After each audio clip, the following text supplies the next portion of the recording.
Путин экстренно обратился к США. Переговоры Москвы и Вашингтона и призыв покинуть Киев. Эвакуация американцев и дипломатов из украинской столицы. Россия объявляет боевую готовность для ударов среди целей Варшава и Берлин. Ответ Запада. Срочная госпитализация президента. Медики спасают главу государства. Закрытый сбор на банковое и вечернее заседание. Заявление о скором завершении войны. Президент готов уйти. Отставка и смена власти. Детали. Немедленная посадка самолетов и запрет на вылет. Россия впервые закрыла небо над Калининградом. Жесткие запреты и над Москвой в июне. В чем суть? Заявление Тихановской из Киева. Немцы готовят бункеры. Нетаньяху предлагают стучать по столу Трампа. Украинцы заговорят на казахском. Арест преемника патриарха Кирилла. И Украина готовится принять Бандеру и Петлюру. Об этом и не только. Досмотрите. Друзья, всем привет! Это «Время Прядку». Коротко, четко и по делу о том, о чем говорят в мире. 26 мая на календаре. Спасибо вам за поддержку, и я начинаю. Чехия берет на горячем. Россия говорит о провокации. Скандал между Москвой и Прагой из-за задержания российского митрополита. Экс-главу отдела внешних церковных связей Московского патриархата РПЦ Илариона Алфеева, которого называли одним из вероятных преемников патриарха Кирилла, доставили в чешскую полицию. Его задержали на дороге из Карловых Вар. В багажнике автомобиля правоохранители нашли 4 небольших контейнера, как заявляется, с белым веществом. Факт операции подтвердил Национальный центр по контролю за наркотиками Чехии.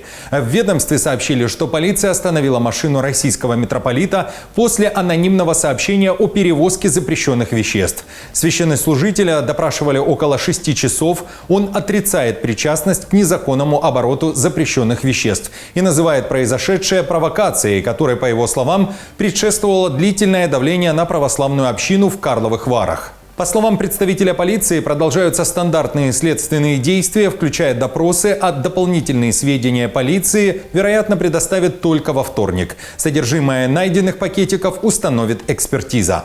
Российский МИД при этом вызывает на ковер посла Чехии и требует освобождения митрополита. Расцениваем данный инцидент как целенаправленную срежиссированную провокацию, имеющую целью очернить как самого митрополита, так и в его лице православие, в принципе, подвергающееся в последнее время нападкам в Чехии. Требуем безусловного немедленного освобождения митрополита Илариона и прекращения сфабрикованного разбирательства. Фундамент пантеона выдающихся украинцев заложен. Так в Киеве прокомментировали событие, которое произошло накануне. В Украине перезахоронили одного из лидеров ОУН.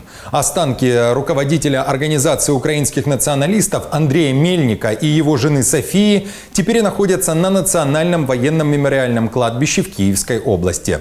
На церемонии был Зеленский, глава его офиса Буданов, нардепы и члены правительства.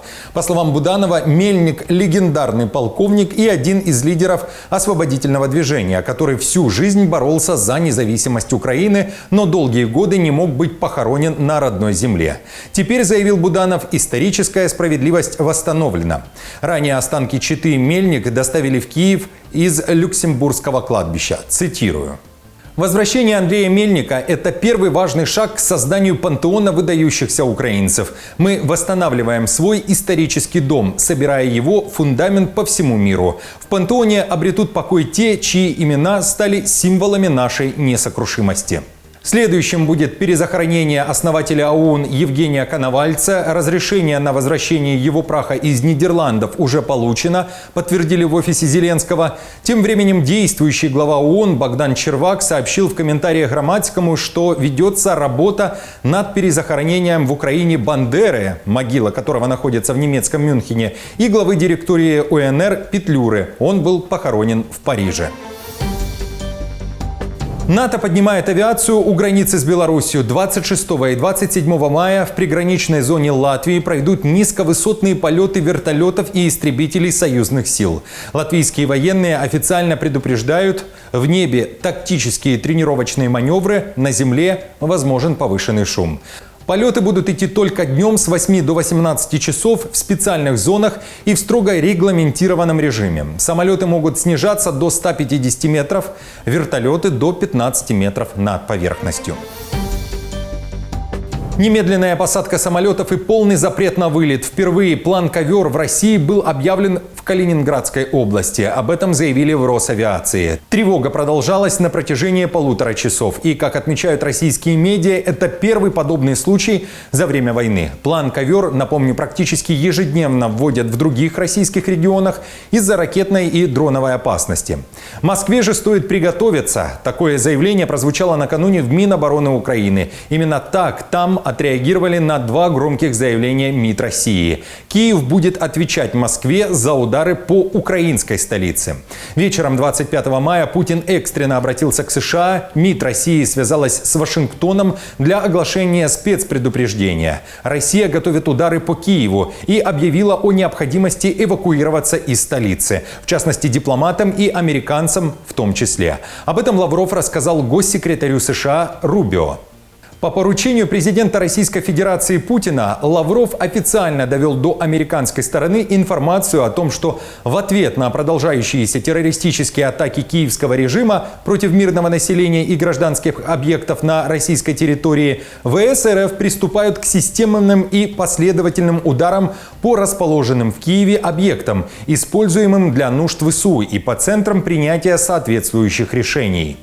Буквально за пару часов до срочных переговоров между РФ и США в другом заявлении МИД говорилось, что чаша терпения переполнена и Россия готова наносить удары по Киеву в ответ за удары по Старобельску. Москва обвиняет Киев в преднамеренном ударе по студентам в возрасте от 18 до 23 лет. В МИД РФ говорят, что будут бить по следующим целям. Цитата. «А жители украинской столицы не приближаться к объектам военной и административной инфраструктуры режима Зеленского». Запад уже ответил России. Накануне в Киеве послы 70 иностранных дипмиссий посетили место удара в районе Лукьяновки, возложили цветы в память о погибших и заявили, что никто и никуда из Киева выезжать не будет.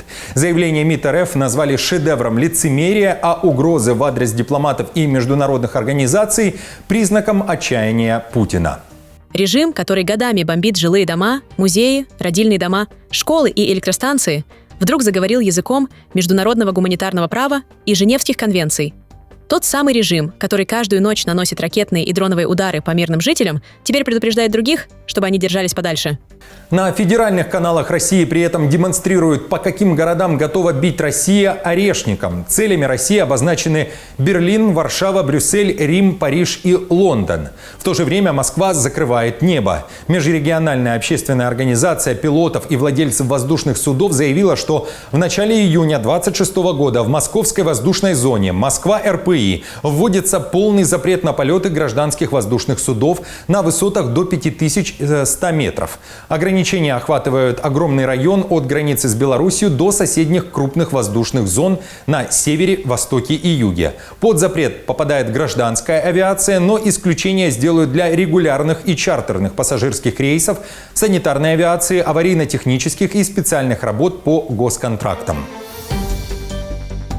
Зеленский экстренно созвал заседание на Банковой. Разговор с фракцией «Слуга народа». Встреча прошла вечером 25 мая с участием руководства парламента, правительства и офиса президента. На повестке в итоге война, экономика, дипломатия и, как заявил глава фракции Арахамия, ближайшие 6 месяцев максимальной концентрации. На Банковой призвали отставить в сторону внутренние конфликты, политические шоу и быть готовыми к решениям, которые помогут Украине выстоять и укрепить государство, говорится в заявлении Арахамии.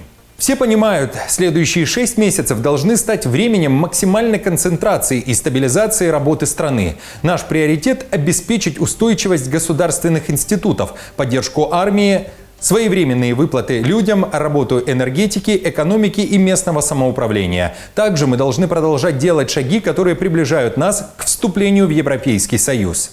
Депутаты из оппозиционных партий при этом сливают свои инсайды. Они уверяют, что встреча была формальной. Главная тема также единство, чтобы Россия не расшатала Украину изнутри. Депутат Железняк, который часто критикует Зеленского, пишет, что не было и предметных разговоров о кадровых вопросах, а также никто не задавал вопросы про династию Миндича и Ермака.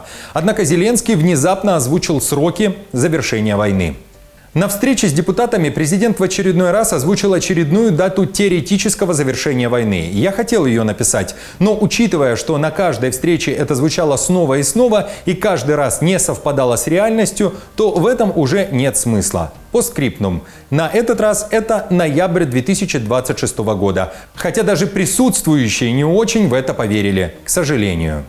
В партии Зеленского также подтвердили, что речь на встрече шла о завершении горячей фазы войны.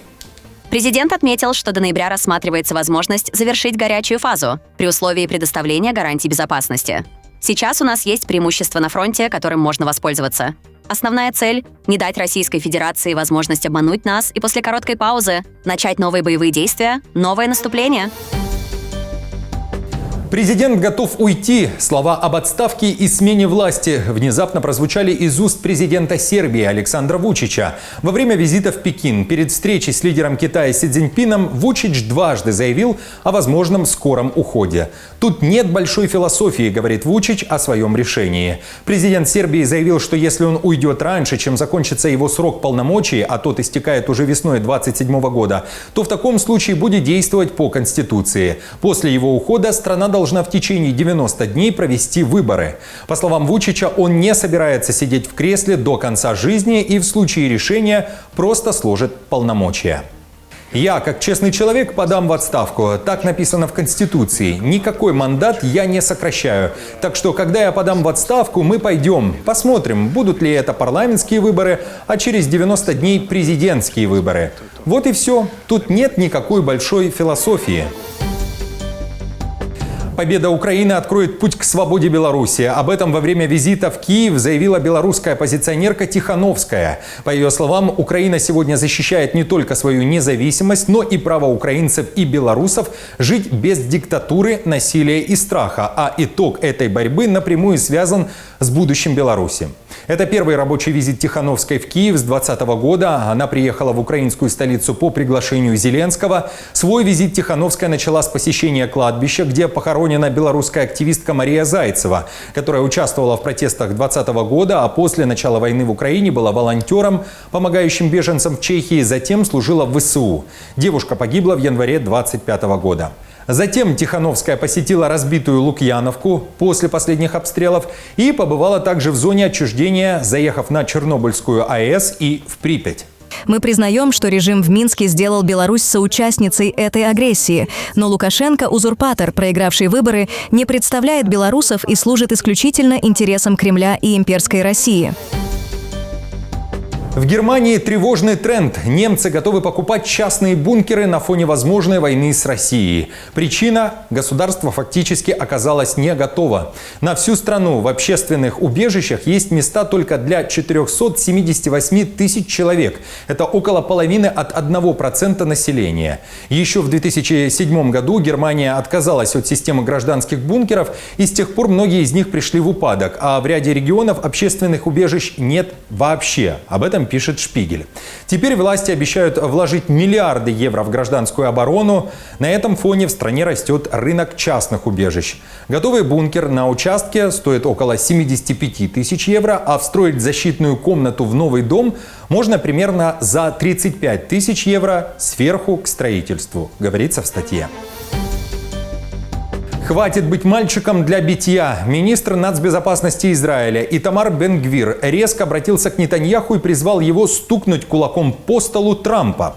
По словам министра, Биби должен добиться полной свободы действий для Цахал в отношении Ливана. Страна должна отказаться от политики сдерживания, говорит Бен-Гвир, и добиться окончательной победы. Министр также заявил, что жители юга Ливана не вернутся домой, пока север Израиля не будет полностью безопасен. И если власти Ливана не способны контролировать Хизбаллу, то часть территории страны должна стать израильской зоной безопасности. Я обращаюсь к премьер-министру Биньямину Нетаньяху. Позвони Дональду Трампу, добейся встречи с ним, стукни кулаком по столу. Скажи ему, что государство Израиль не готово принимать это, не готово мириться с этим. Мы не готовы просто продолжать кампании. Мы хотим их выигрывать. Нужно отключить электричество в Ливане, захватить Эс-Захрани и даже, больше того, вернуться к интенсивной войне. Тем временем Трамп снова заявляет, переговоры с Ираном идут отлично, но добавляет при этом, если великая сделка не случится, будет тотальная война. В своем True Social лидер Белого дома также рассказал, что обратился к Саудовской Аравии, Катару, Пакистану, Турции, Египту и Иордании с призывом присоединиться к соглашениям Авраама для нормализации отношений с Израилем. Я в обязательном порядке требую, чтобы все страны немедленно подписали Авраамские соглашения, и что если Иран подпишет свое соглашение со мной, как с президентом США, это будет честью принять их также в этот беспрецедентный мировой коалиционный союз. Ближний Восток станет единым, мощным и экономически сильным, как, возможно, ни один другой регион нигде в мире. Срочная госпитализация президента. Курс химиотерапии начат. У президента Бразилии Лулы да Силвы диагностирован рак кожи на ранней стадии. Об этом пишет Рейтер. Накануне ему удалили базалиому, это образование, которое обычно появляется на лице, ушах или шее, после чего врачи назначили 15 сеансов профилактической поверхностной радиотерапии. Несмотря на лечение, Лула продолжит исполнять президентские обязанности без ограничений, пишет издание. И это уже не первая серьезная проблема со здоровьем 80-летнего лидера. В декабре 2024 года он перенес операцию по предотвращению кровоизлияния в мозг после падения, а в 2011 году прошел курс лечения от рака горла. Ожидается, что Луис Инасио Лула да Силва будет баллотироваться на 4-й президентский срок в октябре. Согласно нескольким опросам общественного мнения, в потенциальном втором туре он сейчас опережает правого соперника Флавио Болсонару. Украинцы заговорят на казахском. В Украине запускается бесплатный факультатив по казахскому языку для молодежи и не только, сообщает издание «Орда». Занятия будут проходить онлайн через Zoom, что позволит подключаться участникам из разных регионов страны. Желающие могут записаться на курс до 15 июня. Организаторы из Украинско-Тюркского центра называют инициативу продолжением серии культурных и образовательных проектов, связанных с Казахстаном. Ранее здесь уже проводили мероприятия по казахской культуре от мастер-классов до тематических встреч, а преподавать язык будет Искандер Сагимбеков, выпускник Центральноазиатского университета по специальности «Переводческое дело и международные отношения». Друзья, на этом все. Спасибо вам большое за поддержку. Как всегда, напомню, мне будет приятно за каждый ваш лайк, комментарий, если сделаете репост. И если завтра не высветится выпуск на главной странице YouTube, то ищите его вручную. До встречи!